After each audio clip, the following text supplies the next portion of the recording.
Hi friends, thank you for tuning in to the Concussion Coach podcast. I am Bethany Lewis, the Concussion Coach. I'm a neurological occupational therapist and certified life coach, and I specialize in guiding people through their concussion recovery journey. I am passionate about helping people understand their injury, speed up their recovery, and reclaim control over their life post-concussion. The purpose of this podcast is to help increase awareness of concussions and the impact they can have on a person's life, and to bring hope to people who have suffered a concussion and those who love them. I firmly believe that sharing stories and knowledge about concussions will bring important light and understanding to this misunderstood and often invisible injury. The information in this podcast is meant to bring that awareness and hope and is not meant as medical advice. The opinions shared are those of the interviewees and my own. If you are suffering with lingering concussion symptoms, I have created a concussion coaching program specifically for you. I will be your mentor to guide you through your recovery journey, offering help with understanding and managing your symptoms, setting achievable goals, and learning how to manage your own thoughts and nervous system in order to get control over your life again.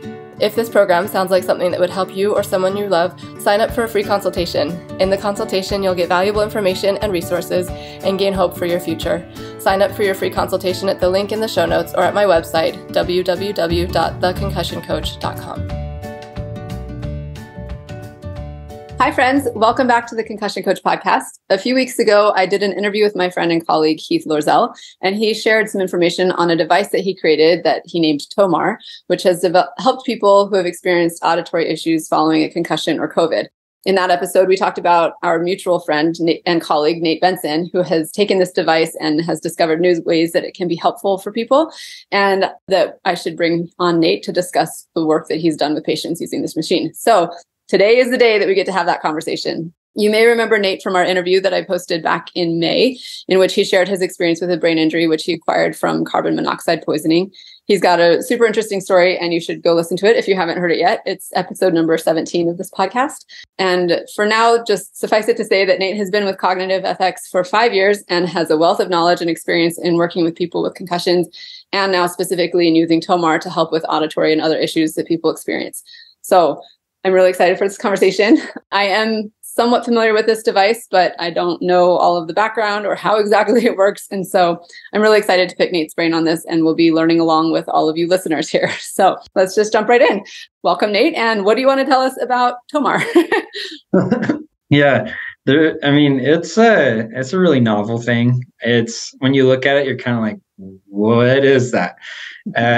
When patients come into Cognitive FX, where I've been working, patients look at it and they kind of like tilt their head. They're like, so what is that for? Because it's just so novel. It's so different. But the basic layout of this machine, just to kind of give our listeners an idea of what we're trying to describe, think of it as kind of like this half dome board up on the wall. So it's like, I don't know how to describe it other than like a satellite, but it's cut out with slits so you don't feel so claustrophobic. And inside of this dome, we've got speakers laid out in 3 different rows with columns along the way. So you're getting, and there's speakers paired with lights and buttons. So long story short, and kind of how to visually get this idea is that you're seeing these gray circles with a button and a little light, and those speakers will play sound, and you can press a button to interact with it, and the light can be a way to help indicate which speaker's playing. And it's around kind of the forward-facing view that you have with the speaker. So that's kind of like the visual layout. And the main thing that we have intended it to be was to help patients know where sound was coming from. But we're finding that there's actually more application in that. Excellent. Okay, so why don't you tell us, what does TOMAR stand for? And yeah, what is it? Like, well, you told us what it looks like visually, but yeah, what is it? What does it stand for? Okay, so TOMAR stands for Tonotopic Map Regenerator. If you like break down for those people that are into like what words mean, things like that, tonotopic map is, if you look at it specifically, it's your brain's ability to detect what pitch of sound you're hearing. And technically, we're doing a little bit more of like knowing where stuff is, but we actually, with training, we realized that we can actually do a little bit of that actual tonotopic training, knowing and identifying specific pitches of sound. So like really high pitched, like those squeaks, or the low tones, and like a bass, right? And what we're But the original idea behind this device, I believe Heath explained it pretty well in the podcast with him, but there's in brain injury, or post-concussion syndrome is commonly called, patients are dealing with a lot of different symptoms. One of the most annoying and most debilitating, in my opinion, is noise sensitivity. Mm-hmm. Meaning any sort of sound, your brain is just overwhelmed by it. It dislikes it. It could view it as a threat. And so it's going to try and invent ways to get you to get away from that sound, to turn down the sound in any way it can possible so that it reduces that overwhelm, right? And so one of the reasons why the brain feels so threatened or so overwhelmed by sound was that we didn't know where it was coming from. And so that's why we have this board that is laid out kind of like in this half dome with speakers everywhere in specific places, is that we can actually use that to train patients to help relearn specifically where sound is coming from. And that would, in theory, potentially reduce that threat signal. And that's really important because that decreased threat signal will help decrease that pain and the sensitivity. Like if there's a threat, the brain just turns everything onto more high alert and everything is more painful, right? Yeah, exactly. Yeah, so that I can think segues into an important point to talk about is why does the brain get so overwhelmed with noise or with light? So we're going to kind of go more big picture on just what's happening in the brain with brain injury often, is that when something is off, like let's say your eyes aren't working together very well. Most people think of in terms of just like, oh, I'm going to just look at this Snellen chart, which is you see a doctor's office and they say, oh, I've got 20/20 vision, I'm fine. Well, most people are doing more than just looking at something 20 feet away, right? We're always looking around, and your eyes have to work together in very specific ways. Like if you're looking at something close, your eyes actually have to move together at the same point to look at something close, but at far away, your eyes have to actually separate. So they're not like this perfect, like two bars always moving around at the same parallel line. They're dynamically moving around. And with a brain injury, those can start to get messed up. There's a lot more going on. But if your eyes aren't working well, your brain's going to protest you using your eyes too much because your brain has to make up for that really weird signal. And so it's doing all this extra work. And if that's happening all the time, your brain's going to say, you know what, this isn't worth it. Let's try and stop doing this or slow it down. And so a way it'll do that is such as like, oh, I'm going to start to get a headache in my forehead and around my eyes. Or in my case, when I'm like reading, I'll start to hold my breath because it helps me focus a little better. But then now my brain's not getting that much oxygen. And so the idea is that can happen in a whole bunch of different ways, where when your brain is not getting good signals from your organs, such as your eyes, your ears, your balance system, often known as the vestibular system. I'll be talking about that later. And even your proprioception. So like if your eyes are closed, where is my arm in space right now? Do I know exactly where that is? All those systems, if they're not saying good things to your brain's going to try and get you to slow down or get you to stop. And then one of the most effective ways is pain or symptoms related to pain, like headaches or nausea, or even like a little bit of anxiety, right? And so going back to the whole noise sensitivity thing, noise sensitivity is one of those big factors in that our brain is just like, I can't trust this auditory information I'm being given. Let's dial it down because I just am getting overwhelmed. This is too much work for me. And I need to conserve my energy so I can get through this day. Yes. Yes. I love that. That's a really good description of it. And it reminded me of, I listened to a podcast recently with Dr. Cobb, Eric Cobb, he's the inventor, like he does the Z Health courses, which we use in it's amazing, the stuff that he does that is able to be done through his work. But he talked about pain. One of the current theories of pain is that it's a behavior change mechanism. Like it's the way that the brain uses to indicate that it doesn't like what's going on and it needs to, we want to change something. And so that's exactly what you're saying. Like if we're having that threat response, if the brain is feeling unsafe because it doesn't know where sounds are coming from, or the visual stimulation is too much and overwhelming, then it will provide opportunities for us to change our behavior by showing us pain. And it's super, super interesting. Anyway, keep going. Thank you.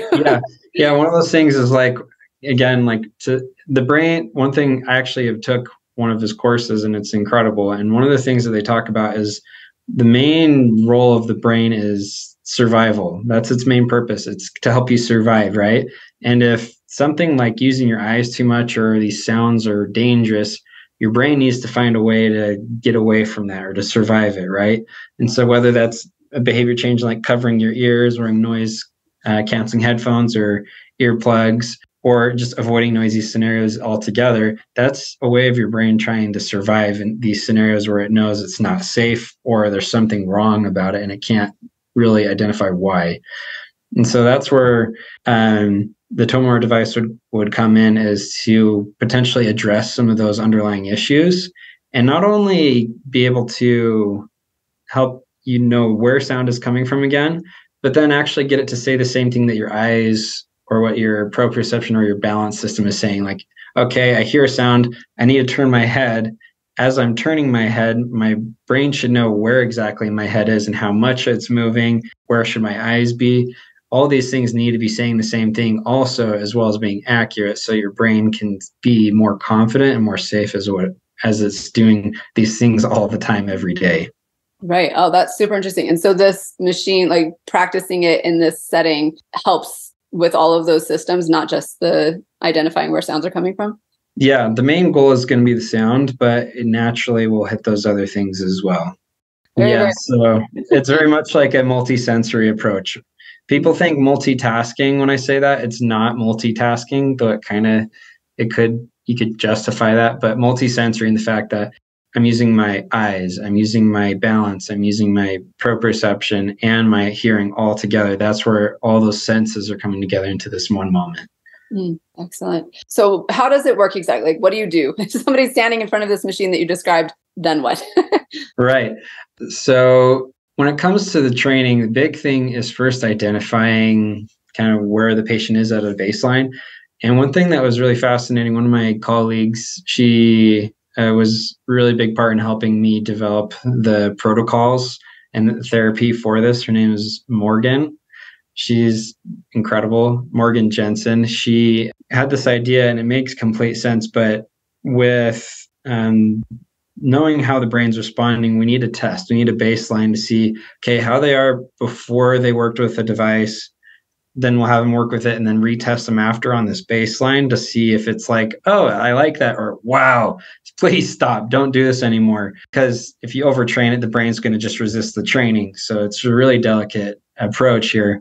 And the auditory information and the vestibular information, in other words, hearing and balance information, go along the same cranial nerve 8, the vestibular cochlear nerve. And so what we'll actually do is we do a little bit of balance testing where we'll have them like put their feet side by side or kind of in a line, like one foot in front of the other. And once they're kind of stable, we'll have them close their eyes and see what happens to their balance. And we want just the right amount of challenge to where like they're wobbling a little bit, but they're not immediately like falling over. And so like feet side by side is the easiest. And then you can like progressively move one foot in front of the other or even lift your foot. But what we'll see is that a patient will kind of have kind of a baseline where they can hold their balance for around like 10 seconds, perhaps. Then we'll do a drill or two with TOMAR where we actually have them practice seeing where the light is that indicates which speaker is playing. And they try to pick up on if they can hear where it is just as much as where they can see where it is. Then they'll go through all 14 speakers on the board as a warm-up. And then we test them with their eyes closed, but in a more safe balance stance. And then after a little bit of that testing, we're getting a gauge on how good they are at finding where sounds are. But then will retest after and see what happens to their balance. So what will happen is that after a little bit of that testing, we know two things. One, do they know where sounds are coming from? And then two, how did their brain like doing that skill? Like, it's like the idea of like, did you like going on that run or did you absolutely hate it, right? If you only have to run for like 60 seconds at like a slow trot versus like running a 5K at race pace, you're just like, your brain will respond differently. It'll either love it or it'll hate it. And in this case, some people, it's really interesting. Sometimes their balance will get worse because it feels threatened by that training, or it'll be about the same. And then in some rare cases, I'll actually be surprised. And some people, their balance gets better. Oh, that The is brain's like, I liked this. well, and I was going to ask you, I mean, it's funny to be testing the balance. Like, can't they tell you if they like it or not? Like, does the balance need to be tested to figure out if the brain likes it? Both. Yeah. No, I mean, one thing that we'll also see is like patients will kind of go into what's called this startle response, where their shoulders go up, their chest, kind of almost like a fetal position, so to speak, on the top part of your body. We're like almost curling up and you're holding your breath and you're getting tight. And then the legs actually spread out and get really strong base, because that's a really safe stance to be in. And usually it's really subtle things, like their shoulders raise up a little, or they'll start to hold their breath or hunch over. And during that time, you can kind of see their body's getting tight, or they're starting to kind of like, it takes them longer to figure out where the sound is. But over time, they'll even report symptoms like, oh, I feel a little nauseous, or I feel a little dizzy after doing that, or even a slight increase in a headache. And those are all little signs as well, just as much as the balance. So we use all that information. Do they realize it? I just have seen it so many times, and I think in myself too, like a lot of times people don't realize when their body is responding in that way. It's just so natural, like they don't think about it. Yeah, it takes so much practice to be able to, like, especially with a brain injury, most of the time people are dealing with these threat signals, so to speak, is what I like to call them. But just like these signals that your brain's trying to tell you, hey, something's off, I need a break here. But if you have it all the time and it's interfering with your ability to do really important things, you just learn to ignore those threat signals until they're really loud, right? The brain's like, okay, let me just smack you across the face since you're not listening to me. So here's a really bad headache, or here's some really intense nausea, or let's make this a very scary scenario. But yeah, with therapy and with a professional or somebody that's really experienced with this kind of training, they can help you learn to identify those things even when they're like really subtle and really early on. Okay. So you're watching for those as people are doing the TOMAR exercises. Yes, there's a lot of little things we watch for as they're getting started with it. And so will you just kind of know how long or hard to push based on that? Like you kind of... Yeah. So like we'll give them like a TOMAR evaluation score. So like at the initial, they'll do like a 2-minute test where they'll get each speaker at least twice, and they're pointing to where they think it is. Depending on how accurate they are, and if they get symptomatic, that might indicate that I need to do a much lighter session. So I might only give them like a 1-minute training exercise, and that's it. And then I'll retest them. Or some people, they like did fairly well, or that didn't give them any symptoms at all. And so I'll do like 2 or 3 exercises where I like do some really deliberate work. And so it all depends on how sensitive and how willing the brain is to do it that day.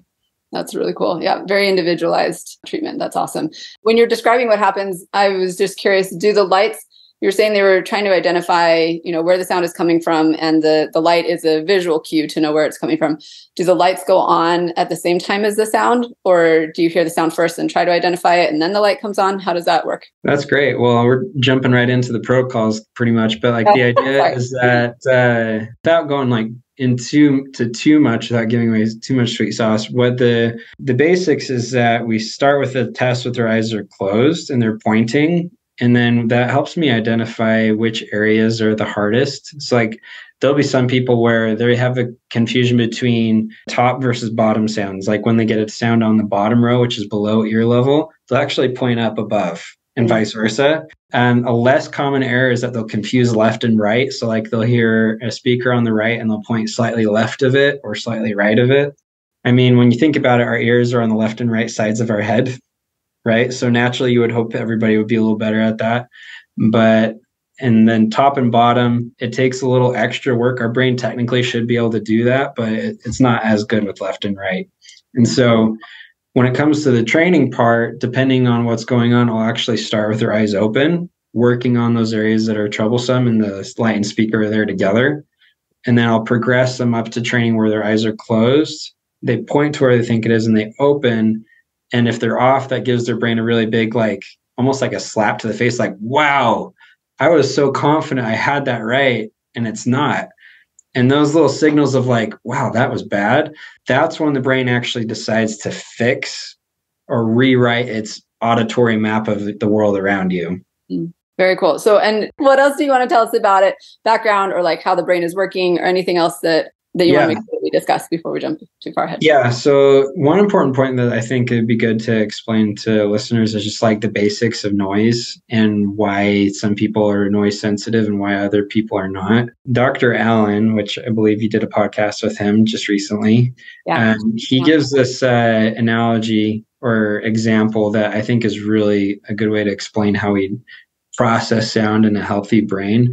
And then I can explain a little bit what happens in a brain that's been injured, is that there's this idea that we are only hearing one thing at a time. It's technically not true. Our brain's listening to everything around us. And all that gets sent to our subconscious processing.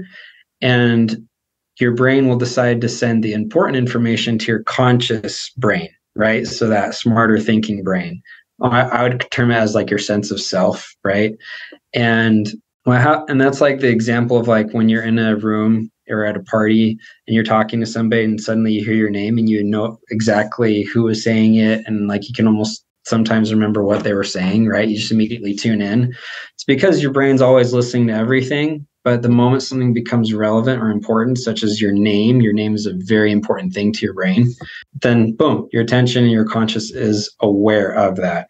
And so what happens in brain injury, in particular with noise sensitivity, is that if your brain doesn't know where a sound is coming from or if it's dangerous in any way, then boom, it's in your conscious. And sometimes it'll even get amplified in a way to like your brain's trying to like amplify it so much that it can help you localize. But more than anything, it probably will just be overwhelming. And then when you have too many sounds in a room and you have no idea where it's all coming from, you have the whole room in your conscious brain, and that is just going to be scary or overwhelming, right? So the best thing is to split, right? You want to get out of there. It's like, I can't deal with this right now.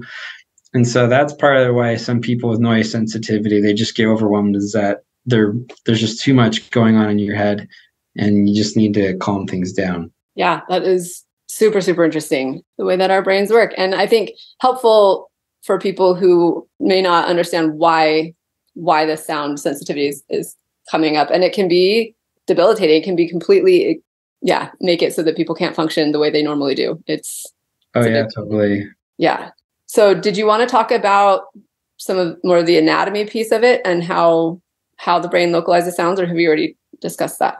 I can go into a little bit of that. So if I say some terms that are just kind of going over your head, I'll try to explain the basics as I go through it, like for listeners and things like that. But long story short, depending on the frequency of the sound, or high pitch versus low pitch, our brain will actually use different strategies to know where the sound is coming from. And when it comes to low pitches, when it comes to the frequency of that, there's like gaps between hearing the sound, right? So like if you see waves, those big waves, there's big gaps between them.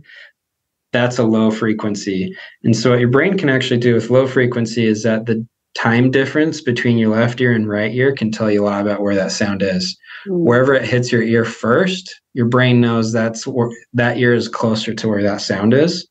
And so as you turn your head and you kind of move around, you can start to pick up on, okay, where am I getting the information first? And then that will orient you to where that sound is. And then when it comes to high pitch sound, it actually uses an intensity difference. Intensity being which one's louder. And so is it louder in my left or right? So when you get those really high pitched sounds, those little waves are so close together that your brain doesn't really know the difference on which ear is getting hit first. It goes off of which one's louder. And so that's why I'll even notice with the TOMAR training, we have different pitches or frequencies of bells. Some are high, some are medium, some are low. And some people are actually really good at the middle and low ones, but they can't find the high ones. And then there are other people, they can't find the low ones. And so that can be a little revealing about what kind of training they would need. And those are upgrades I've asked Heath to do, but he's too busy taking on the world. But maybe one day I can get those added in. Yeah, that's a little bit of the basics of localization. And then I'm sorry, I kind of took that all out of order in terms of some of the explanations, but that's a nice little nugget of how our brain knows where sound is coming from. In terms of the anatomy, it's going through the ear, and then there's like the inner ear where there's like tiny little bones in your inner ear, which actually transmit that sound to your cochlea.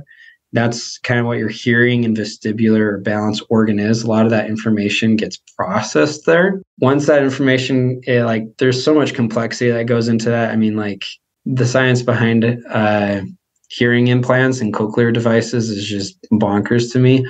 But once that information kind of gets processed there, it gets sent to your brain stem. And that's a lot of like people talk about the reptilian brain. That's what the brain stem is, like heart rate, breathing regulation, temperature regulation, like the list goes on. But hearing information gets processed there a little bit too, where the left side and the right side are comparing notes. And that's where, like, when you're getting that time difference or that intensity difference, there's actual cells in anatomy that are comparing notes with each other. Like, okay, I got this at this time. When did you get it at this time?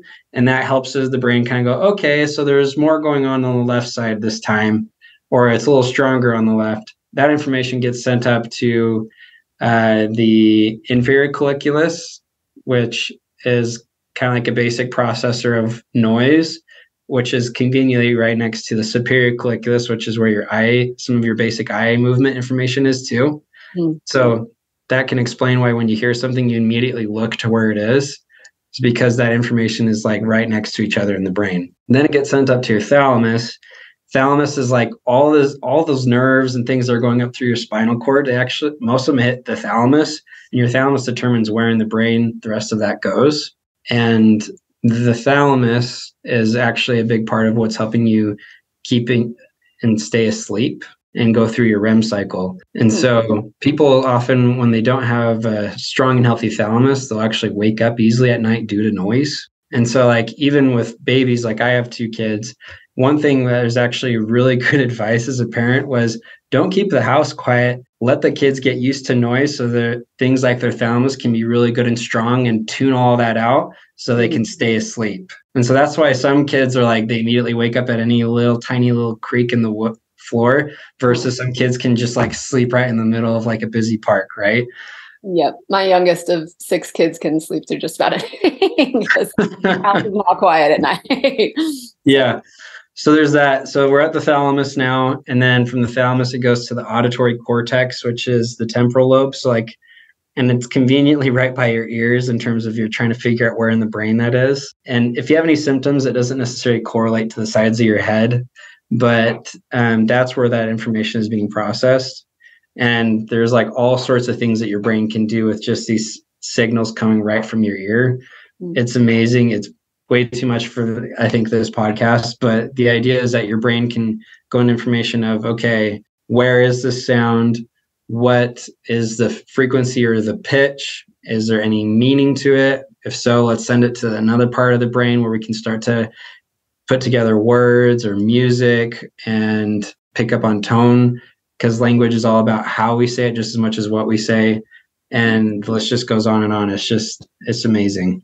It is amazing. It's absolutely miraculous the things that these things do. I'm curious, if somebody is like deaf in one ear or hard of hearing in one ear, that would, I imagine, significantly impact their ability to do this. That's a great question. Yeah. I've talked to patients. I've even met somebody before that either like they had a surgery in one ear and it was temporarily like blocked off, or they actually were deaf in one ear.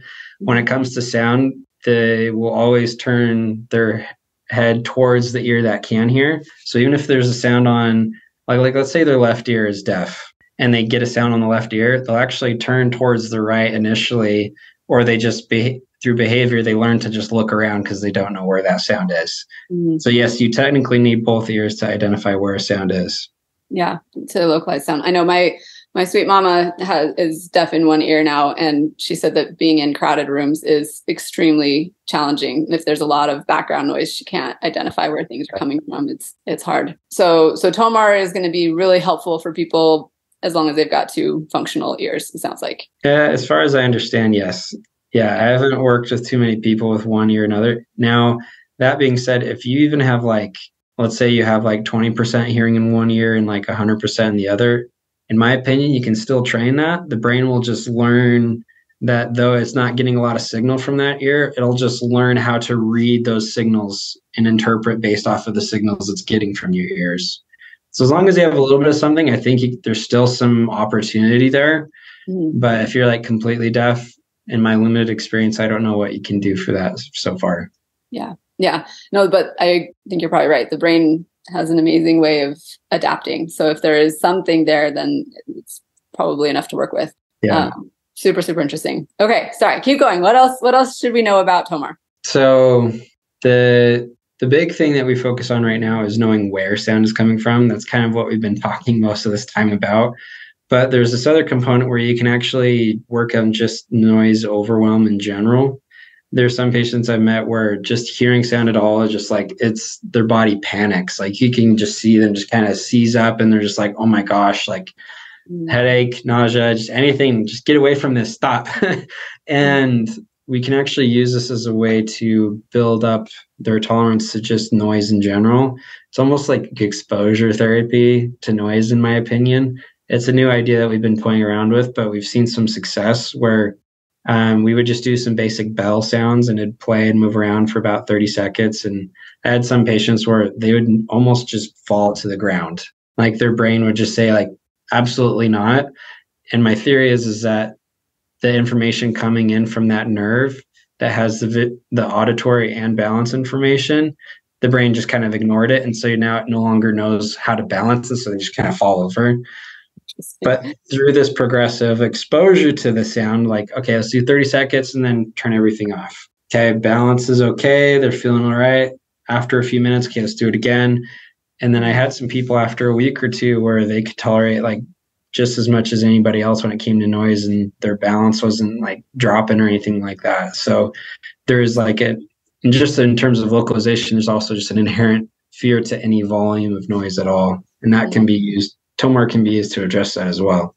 That is so, so cool. And that exposure, like very graded and intentional, slowly building up is really important. And I think, I don't know, as you were saying that, just the point when you're taking that break, the point is to reestablish safety, to let the brain know, okay, you experienced that and look, you're okay. Like we're going to breathe, we're going to help our system calm down, and then we're going to do it again. Like I think that's really important and an excellent point. Yeah. I'm glad you brought up that point. That's really important. Yeah. Anything you do in terms of training, definitely make sure you can get back to a safe place. If you can keep it controlled and secure, that's what will make training the most effective.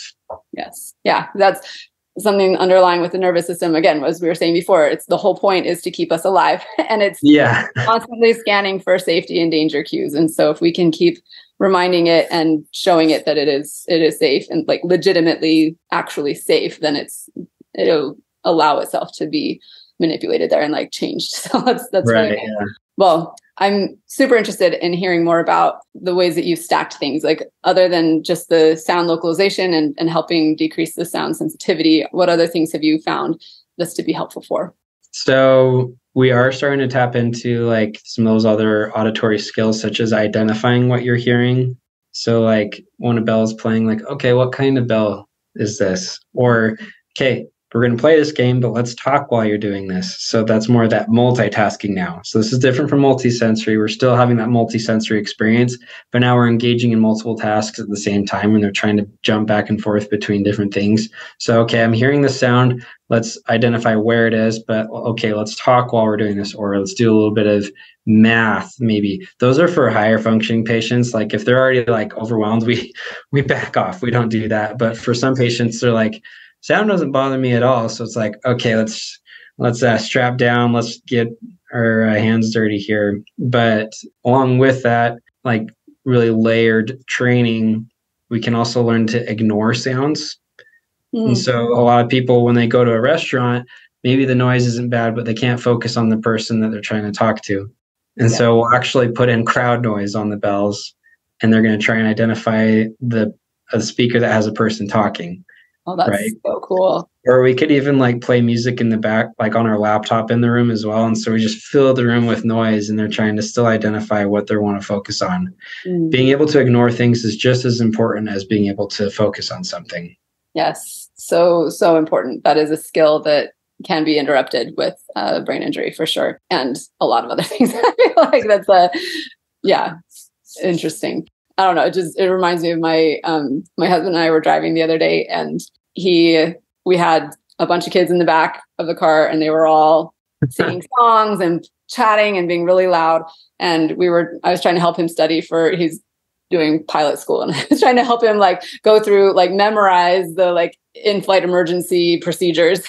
So it was like really like trying to focus really hard with all of this background noise. And it was really interesting because our brains work very differently. And for him, when we were like earlier in the day, when we weren't trying to do this, the kids were still talking, but he was like reading the signs on the road and like thinking about all these different things. And I was paying attention to what the kids were saying and was like entertained by their conversation. I was like, did you hear that? That was so funny. Like, oh no, I wasn't paying attention at all. But then as soon as we started trying to focus in, he could not ignore the sounds coming from the background. And I think he hasn't been diagnosed. I don't think he's going to be offended that I share this on here, but I think he has ADHD. And that's, I think, one of the things that is really challenging with that diagnosis as well, is like that discrimination of what to focus on, and like being really intentional about that. That's a challenge. So it was funny because at that point, again, our brains just work so differently, but I was like I'm very capable of tuning out all children's sounds because I've been surrounded by that. I can tune it all out. But for him, he was like trying to memorize this thing, and every single sentence that the kid said, he would like, it was really hard for him to not pay attention to that. So it was just, anyway, super interesting. I wonder if something like this would be helpful for ADHD brains as well. Probably would. Yeah. And one thing, so I have two thoughts. One, I have a question. Did you say you do that while you were driving? We were driving, and yes, I was quizzing him. Was he the driver? He was the driver. So he was like trying to drive and memorize. Oh my gosh. So I was like, this is what we do for CX. Actually, he pointed that out. He was like, I think this is kind of what you guys do. I was like, yeah, it is. Yeah, like on overload. That's a lot at once. It was a lot. We'll be back practicing in a quiet environment too. Don't worry. Yeah, I mean, driving in of itself, that's a lot of visual demand. And okay, I'll stop. I won't go down that rabbit hole. But yeah, that's a lot. Yeah, I don't know if I could do that. Maybe I have ADHD. I don't know. But the other thing is, I've even noticed one thing is that was really fascinating. I think it's okay for me to share this, but I will preface that this is still a very exploratory therapy. I mean, we've been doing this with patients since like April. So that's May, June, July, August, September, October. So we've been doing it just over 6 months. We're learning a lot still. One thing I have noticed is I have worked with some patients that have like early dementia and things. They can't tell where sound is coming from. Interesting. Like at all? I mean, one thing is that there's no rhyme or reason to where they think sound is coming from. Every time I train it, it just comes out different each time. And so like there's even more untapped potential with this, but it's kind of interesting. So maybe if you have a loved one or somebody that like they're suspect that they might have like some memory or dementia or something like that, some issues going on, I'm starting to really be curious if there's anything when it comes to like knowing where sound is, or being able to pick up on like the importance of sound might diminish with age as well. I mean, once you get older, we all know that you can't hear high pitches as well, which is why kids can have like really high pitched ringtones in class and the teacher won't hear it, right? Sneaky. Yeah, it's a real thing. I never did it, but I was very amused when teachers couldn't hear anything. Really funny. I did not know that. That's really funny. Well, that is, and really interesting. I remember reading something, I don't know a ton about it, but I remember seeing that there is a link between dementia and hearing loss. So yeah. So that confirms some of my hunches. Yeah. I mean, yeah, definitely more to look into on that, but that's super interesting. Yeah. But to kind of segue into this, I wonder, I'm curious if you've been kind of itching to ask this question, but we've also noticed that we can do some stuff with smell. Yes, please. Let's talk about that. People are like, what does sound have to do anything with smell? That does not make any sense. When I was told that, I was like, okay, that's just straight up magic and voodoo, or somebody is just like blowing smoke here. Like, there's no way that could be a thing. Why would smell be related to hearing at all? So going back to that whole neuroanatomy lesson I gave about the brainstem being where some localization happens, and like the cranial nerve coming that takes in that balance and hearing information, that's actually really close to the nerve that's involved with our smell, cranial nerve 1, the olfactory nerve. And Heath is the one that kind of came up with this. Like, he talked to Dr. Allen and Andy a little bit. He referred to Andy as like the wizard. Andy's one of the guys that is certified in the Z Health stuff with like Dr. Cobb that you mentioned earlier. Yeah. But one of the things that Heath was like, this auditory nerve, this cranial nerve 8, is so close to cranial nerve 1. I'm curious that if we activate this auditory nerve enough, if it will kind of have like this local effect and kind of increase blood flow and help that cranial nerve 1. Maybe we just need to get some more blood flow and just turn it back on for people that have smell loss. So go back and listen to his podcast. You can hear about this really tough guy shedding a tear or two. But I've been working on it a little bit, and he's not lying. I've worked with about 10 or 12 patients that have lost their smell due to COVID. And the more I've delved into it, there's something there. There's more and more I'm learning about it, but in just like a very simple way to explain it, there are some patients that'll come in, they don't smell a whole lot. I'll have them work with TOMAR for 1 or 2 minutes where they're just simply looking and pressing buttons, trying to pay attention to where they hear sound. And then right after, they'll have like a essential oil or something. When they bring it to their nose, they're like, whoa, that's like way strong. Like it kind of turns things back on. That's so cool. Yeah. That's so cool. I was just going to ask, because he said on his, like, he was like, I'm 3 for 4. I'd be curious to know what Nate is at. Do you know how many people have been able to get their smell turned back on? Do you know? So there's nuance. I've learned there's a lot of nuance in it. So there's very specific things that are in place, and depending on what symptoms you present with, that'll actually determine how you're responding. So Heath was really fortunate in that he was working with people that just had smell loss, not, what is the term? So there's anosmia, which is a loss of smell, but there's also like where your smell is wrong. You can smell things, but the smell is incorrect. Huh. I know for taste, it's called dysgeusia, so incorrect taste, versus like ageusia, you can't taste. But one thing is that with COVID, patients will often present in 2 categories. One, they've lost all smell. And then the other one is that they can smell some things, but it's incorrect. For people that have anosmia, there's no smell, or let's say they have a little bit of smell, but the smells are correct. Those are the ones that it's like a light switch. It just kind of turns on. And those are the ones where everybody's crying and you're like, wow, this is incredible. I just get goosebumps every time it happens.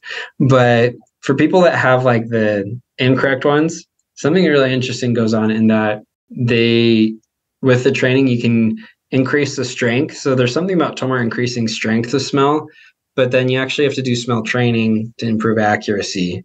Oh, interesting. Yeah, and I'm playing around with that more. There's some theories I have going on, but there's a research article I read not too long ago, and I just kind of read the synopsis of it, but there's technically like over 400 different scents that our brains will register in our nose. Wow. Yeah, and there's like umbrellas of different kinds of smells. So there's like, it's like with taste, there's like 5 to 7 different kinds of taste. There's like bitter, sweet, sour, and there's others. I can't think of them off the top of my head. Oh, umami, which is like a savory. There might be another one that they recently discovered, but with smell, they're trying to categorize them. It's a little bit less known, but there's fruity, floral. I think the next one is leaf or mint kind of flavors, and then kind of like peppermint, and then the last one is spice, like cinnamon or clove. And then there's 2 others, but they're not as pleasant. There's I think it's stink, and like the other one makes me think of like smoke or something. But there's like 6 umbrella classifications of smell, and I've been using the 4 sweet ones, so like the floral, fruity, spice, and then that, oh man, like the minty kind of one. Yeah. Yeah, and people will actually have different accuracies on each of those. Interesting. Yeah, it's not the same across the board, which I was totally surprised by. Like there are some patients who are like, oh, I can smell the peppermint really well, but I can't smell the rose at all. I mean, if you like looked at research at all with like loss of smell, people are saying like, oh, do like oranges and roses, smell them over and over. I mean, that's going to train those specific receptors in those scents, but there might be others that you're missing out on with, such as like clove or cinnamon and things like that. And so I've noticed that with like TOMAR in the training, we can kind of snap, turn things on a little bit, but then with like smell kits, you can actually start training specific receptor classifications and try and improve that accuracy as well. Very, very cool. So many things that I never would have even thought of. So that's awesome. The more you're diving into this, the more you're seeing and ways to improve. What are some of the, I'd love to hear some of the success stories that you've heard or that you've experienced, or things that, ways that people have improved. Oh man, it was pretty cool. There was a few patients where like I was working with them in the early days, and it was just like smell turned right on, and it was like, wow, like this is cool. And then it took a few days and things progressively got a little better. But there was one in particular, he was a music teacher, and he was one of those people that like each of the different scents had different responses. But what was really cool was I was working with him early on, and he smelled them, and he couldn't really, like, he could kind of smell them, but it was a little hard. The strength and accuracy were a little muffled. But then we did TOMAR, and then that was the first time that since COVID, which had been at least a few months, I want to say more, but I don't want to like over exaggerate here, but it had at least been a few months. And that was the first time he had smelled rose, and he started tearing up. Like, this is like a middle-aged guy. He's like around Thane's age, and he just started crying, like tearing up. And I was just like, oh, this is special. Like, it was a really special moment. I don't have a word for it other than just like, it was incredible to see. Yeah, it's like those videos that when you see people, like, I don't know if you've seen these, but people who are colorblind putting on like colored glasses that help them to see color for the first time, and they just like start crying as they look at the world around them. It's like, we don't appreciate what the senses that we experience until they're gone. And then when you get it back, I can only imagine it's such a powerful thing. Like, I know I had COVID twice, and I lost, like, I just remember feeling like I feel like my hearing and my smell and my taste, everything was muted. And I just remember feeling it was so annoying. And I can't complain, because I know there are people who have it way, way, way worse. But even the little bit that I experienced, I was like, this is horrible. Like, I want to experience sensation and life. I want to smell bad things, and I want to be able to enjoy good smells. Like, I want that variety and that juxtaposition. Like, it is important, I think, for our life experience and our brains. It's just, I can only imagine what a beautiful and powerful thing it would be to have lost that and get it back again. That's really cool. Yeah. Another nerd out moment here. Fun fact, the nose. So most information goes through that thing called the thalamus. What I mentioned earlier, it helps you stay asleep, helps inhibit information doesn't need to get to the rest of the brain. Smell information actually goes right around that, which is why when people are like passed out and they'll put like a really stinky thing up to their nose, and it helps them like wake back up if they're like get knocked out or something. It's because it bypasses that. And that it actually is tied very strongly into our emotions. Yeah, even auditory information, it goes right along next side the hippocampus, which is a memory center, and is part of like the limbic and emotional system. And so there's a lot of emotions stored up within smell and hearing. And so to be able to have lost any sense of that can be a very emotional experience for sure. Yeah. Oh, that is super, super interesting. And that reminds me of one of the tricks that we like to share with people for memory is, like, because those are so closely tied, memory and smell, memory and, well, yeah, we'll go with smell for now. But you can, if you are studying a certain topic, like if you're in a math class, every time you study your math assignments, if you smell a certain smell and then you go to take your test and you smell that smell again, it can help to like wake up those. Oh yeah, that's cool. I mean, it makes sense. Here's a little side tangent, personal experience. I lived in Boston, Massachusetts while my dad was going to school out there. And we lived in like this condo. It was like on the third floor. It was red brick. I can still remember all of it. And we went back and visited it in 2017. I think it was like right around the time I actually came through treatment at CFX. We went back and visited that very same apartment, and the door smelled the same.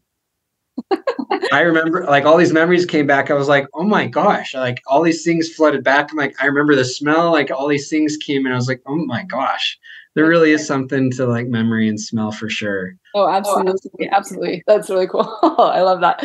So I'm curious about if there's a certain amount of time that you've seen people need to be exposed to this to see progress, or is it, I imagine it's probably very individualized, but and any patterns that you've noticed? So that brings up a good point that I want to kind of hit on as well, is when it comes to like training, smell can be overtrained. There's this thing called, I think, adaptation. Don't quote me on that. But there's this, habituation. There we go. Smell habituation. If you walk into your grandma's house, it's like, boom, perfume everywhere. Like you can, like, this is grandma's house. I can smell it. It just hits you like a ton of bricks. After 15 minutes, you don't smell it anymore. Mm-hmm. So there is a thing is smell habituation. You can't, there's like a smaller window for smell training, and you can actually buy smell training kits on Amazon, and they give decent advice in terms of just like the basics of like working on accuracy and getting your brain more tuned in. We do that more aggressive approach where we can like use TOMAR and do some other little tricks up our sleeve, which I won't share here. But the people that have anosmia who just like the smell is gone entirely due to COVID, or it's like accurate but really muffled, I only need like 10 minutes, 15 minutes with them, and boom, it's there. That's amazing. Yeah. And then with the people with like where it's inaccurate, that one's more of like you need to train it over a few weeks. And with time, there's actually research where people do just the basics of just introducing them to different smells, and they do mindfulness with it, like visualizing it. The smell training has research proven that it actually will help. Oh, that's so cool. And good to know for people who may not be able to make it to CFX, like there is still like they can do other things. So that's good to know. Oh, how about with just the decreasing that noise sensitivity or the other issues that are involved with what's hearing? Oh yeah. So I've been trying to do some more longitudinal or follow-up surveys and things. I don't get as many back, but I've heard a lot of success stories of people saying that like their noise sensitivity has improved a lot. In my opinion, I think noise sensitivity, if it's due to localization, that takes a few weeks, maybe a few months of doing like 5-10 minutes a day of very intentional training. Mm-hmm. And if you want to, we can even talk about some like basic ideas on how to train this at home. That was going to be my next question, but keep going. Okay, perfect. But, and then noise tolerance, I think, can be a little bit of the same way. It's more of like a gradual process in that way. Do you usually see progress with people in that time that you're working with them while they're at CFX? Yeah. So we typically see people for a week or two, and they'll get 2 sessions with TOMAR during that week amongst all the other things that they're doing to work their brain in crazy ways, right? Mm-hmm. But I would say that, so there's a scoring system that I have, and I'll kind of spare you the numbers, but the idea is that the board is about arm's length away, and each grading scale is about, I can't remember if it was 2.5 or 3.5 inches. So like, depending on how far away they are, I give them a numerical value. The further away they are, the worse or the larger their score is. And it gets averaged at the end. And I'll say that for most patients that I've done it with, everybody improves. Or I would say not everybody, at least 75% of patients are improving significantly. So it's not just like they're able to stay further back and still be accurate. Is that? Or it's that when a speaker's playing, they're pointing closer and closer to the speaker that is playing. Oh, okay. Yeah. So like instead of like that top versus bottom confusion, they're actually pointing to the bottom when it's playing at the bottom, or they're pointing to the speaker right on instead of off to the right a little bit. Okay. And I actually did a little bit of math one time, and if patients were improving their score by a certain amount, like if they were improving by the average I was seeing, if you take into account how much their arms are moving over the course of the 2 minutes, if you average that out over the whole course of the day with the different sounds they're hearing, that's the equivalent of almost 2 football fields worth of less movement they had to make. Wow. So, I mean, that's just kind of speaks to also like if your brain has minor errors, it shouldn't seem like a big deal, but if you're dealing with those minor errors in everything you do that you get all day, that's going to add up in terms of how much more work you have to do. It's like the idea like, oh, I can hold my arm out for a few minutes, but if I have to do it over the whole course of the day, my arm is going to kill. I'm going to be sore. I'm going to protest this so much. Hearing is like that. Vision is like that. If there are these minor errors that are not stark, but if you're dealing with them all the time, that's going to add up, and that's going to be just as overwhelming and just as taxing as if you had like a very acute, like nasty headache or for something like that. Yeah, no, that makes sense. So, and when you say less arm movement, that means they're accurate the first time when they go to like point at it. It's like they're not having to go back and forth trying to determine where they're pointing. Yeah. So like, for example, like people can't see us talking right here, but if you imagine your nose is where the speaker is, people will sometimes point to like where my hair is or where the chin is or to where the ears, or even some people will go down to like the belly button.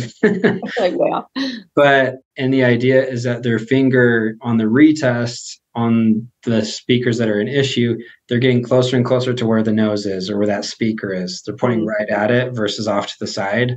And so that's less work for your brain to try and make that correction. It doesn't have to make up as much distance.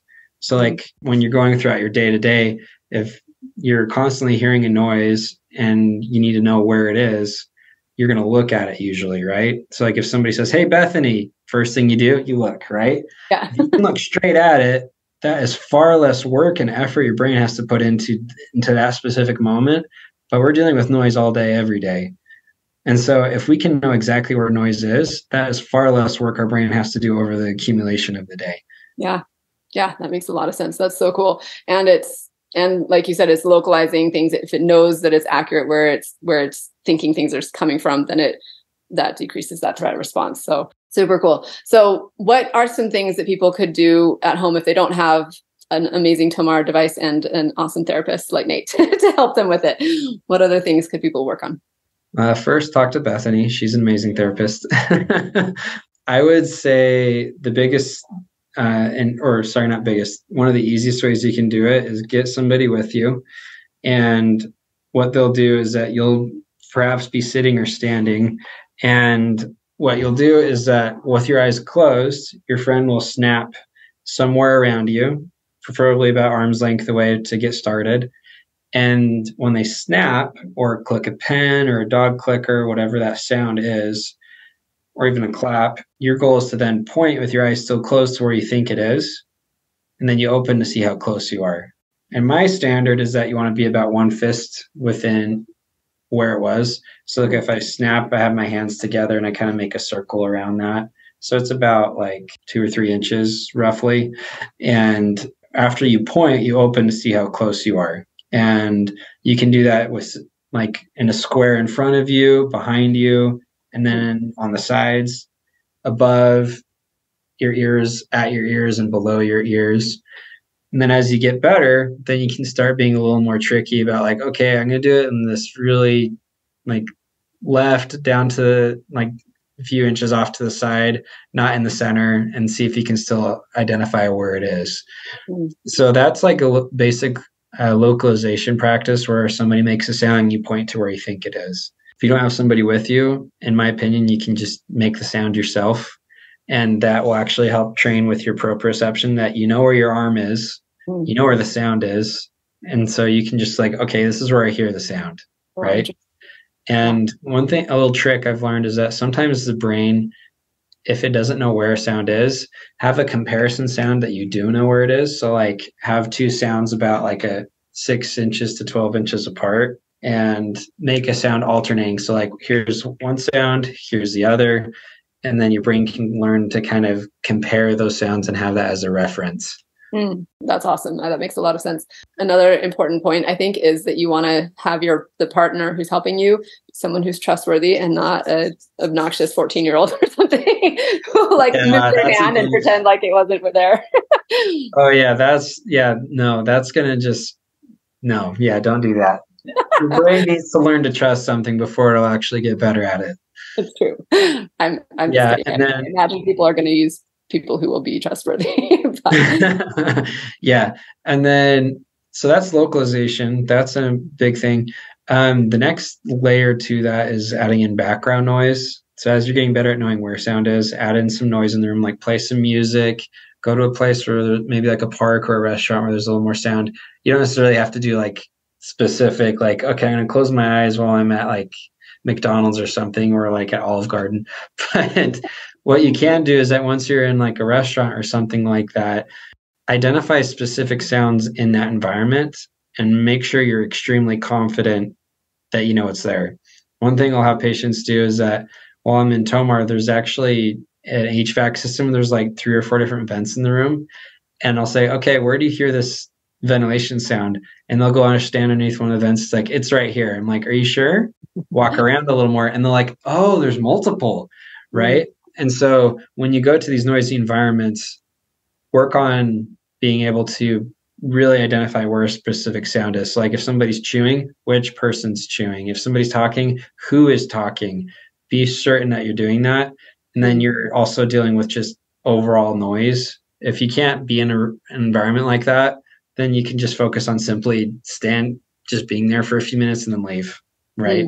Mm-hmm. But there are little things you can do to progressively and slowly introduce yourself to something that your brain might not like, and then make sure you pull yourself out without overwhelming yourself too quickly. Reestablish that safety. Yeah, I love that. Those are great. Very doable things that people could do at home or if they're going out. That's awesome. Thank you so much. Is there anything else that you want us to know about TOMAR or how people can hack their brain, hack their auditory system here?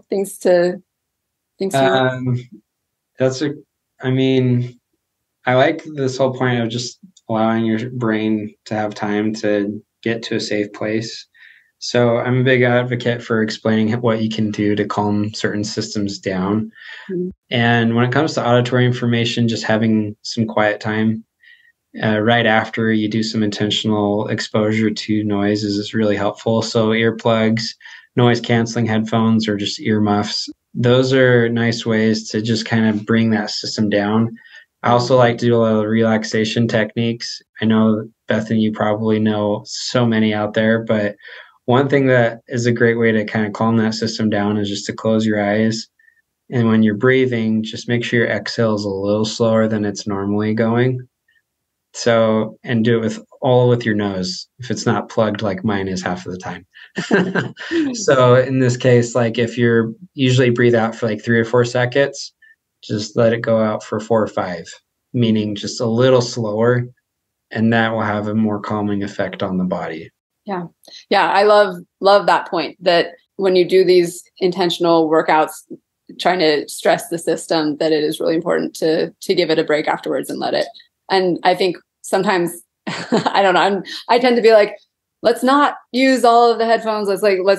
We want to give the system a chance to improve. And if you're always covering up, then you don't get that chance. But it is important to be able to retreat if you need to, and to that break time as well. So it's a balance, right? Like we want to stress it a little bit, and then we definitely want to baby it and let it come back down, calm down, and let it know that you're taking care of it. So that's an excellent. For sure. Awesome. Well, thank you so much. I really, really appreciate you sharing this. This is fascinating stuff. And again, it's novel. It's new. Like I don't know of anybody else doing this, and it's very, very cool. So thanks for all that you've done with this. And I'm sure that the patients who've worked with you are so grateful as well for the things that you're discovering and the ways that you're helping. So thanks. Yeah, Nick. I'm grateful for everybody that has subjected themselves to doing really weird things and being able to see some good come from it. Wow.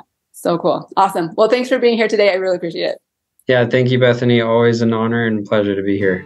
I'm so glad you listened in today. I hope you have gained some helpful insights and inspiration regarding dealing with and recovering from concussions. My goal is to create more awareness and education about concussions and the fact that there is so much that can be done to improve life after someone has had one. Help me spread the message by liking, commenting, rating, and subscribing to this podcast, and share it with others who would benefit from hearing it.